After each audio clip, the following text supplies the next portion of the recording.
পরিবারের নতুন সদস্য আজকে ঘরে প্রবেশ করবে, তার জন্য আজকে কি করলাম এটা নিয়ে থাকছে আজকের ভিডিও। আসসালামু আলাইকুম এভরিওয়ান, ছোট্ট একটা ব্লগ নিয়ে চলে আসলাম। আপনারা হয়তো আগের ব্লগে দেখেছেন আমাদের পরিবারে নতুন একটা সদস্য জয়েন হয়েছিল, তো তারা আজকে মেডিকেল থেকে ঘরে প্রবেশ করবে।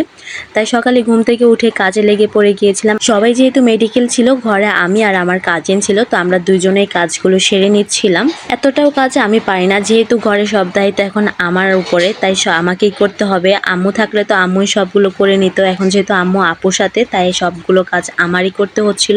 আর ভাগ্যবশত এমন একটা সময় এসেছে যে আমাদের হ্যান্ড উনিও চলে গিয়েছিল, তো ঘর মোছা থেকে কাপড় ধোয়া থেকে সব আমারই করতে হবে, কিছু করার নেই। কাজ করতে তো আমার একদমই ভালো লাগে না, তারপর যতটুকুই করি আম্মুর বকা শোনার পর করা হয়। যেদিন কাজ করার আগ্রহ থাকে ওই দিন ঘরের মোটামুটি সব কাজই আম্মুকে করে দেয়, আর যেদিন ভালো লাগে না ওই দিন আম্মুর বকা শুনবো দেখে কোনো রকম কাজগুলো করে দিয়ে আসি। আরেকটা কথা কি, আমার আম্মুর যেদিন মন ভালো থাকে ওই দিন যদি আমি হালকা পরিমাণ কাজও করি, সারাদিন আম্মু বলতে থাকবে যে আমার মেয়েটা অনেক কাজ করেছে। আর যেই দিন আম্মুর মাথা গরম থাকবে ওই দিন যদি আমি কাজ করতে করতে মরেও যাই, তারপর বলবে যে আমি সারাক্ষণ শুধু ফোনেই টিপি।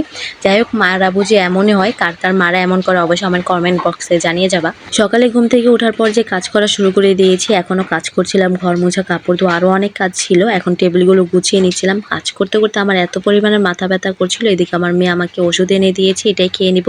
বাকি সময়ের সাথে আমার কাজিন ছিল, তাহলে তো আমার আরো কষ্ট হতো। যাই হোক, এদিকে আমাদের পরিবারের নতুন সদস্য চলে এসেছিল, দুঃখবশত ওই সময় আমি ভিডিও করতে পারিনি, তো আব্বাজান আসার সাথে সাথে আমি কোলে নিয়ে একটু আদর করে দিচ্ছিলাম। আর হ্যাঁ, আমি তো একটা কথা বলতে ভুলে গিয়েছিলাম, যেহেতু আমাদের ঘরে নতুন সদস্য এসেছে আর জন্মগ্রহণ করার কয়েকদিন পরে আকিকা দেওয়ার নিয়ম থাকে, তো কালকে ছিল আকিকার অনুষ্ঠান। আর এই আকিকা উপলক্ষে আমাদের ঘরে কিন্তু ঘরভর্তি মেহমান থাকবে। গ্রামের বাড়ি থেকে আমার চাচুরা আসবে, আমার আপু শ্বশুর শাশুড়ি আরো অনেকে আসবে। আমি তো অনেক এক্সাইটেড ছিলাম, আর ঘরে তো আনন্দের ভরপুর ছিল। তার জন্য আব্বু রাতে আসার সময় অনেকগুলো বাজার করে এনেছিল। এখানে মাছ, মাংস, সবজি থেকে অনেক বাজার করেছিল, আরো বাকি ছিল, এগুলো কালকে সকালে করা হবে। যেহেতু কালকে গর্ভবতী মেহমান থাকবে, তাই আম্মু রাতে অর্ধেক কাজগুলো সেরে নিচ্ছিল, আর আমরাও হেল্প করে দিচ্ছিলাম। যাই হোক, সারাদিন অনেক কাজ করেছি, তাই এখন ঘুমিয়ে পড়বো। ঘুমানোর আগে আমি আর আমার কাজিন মিলে মেহেদি দিয়েছিলাম, তো এখন শুয়ে পড়েছি। যাই হোক, আজকের ভিডিওটা এই পর্যন্তই। আকিকার দিন কি করেছিলাম, কারাই এসেছিল, এগুলো আমি নেক্সট ব্লগে শেয়ার করব। তার জন্য আমার সাথেই থাকতে হবে। টাটা, বাই বাই, আল্লাহ হাফেজ।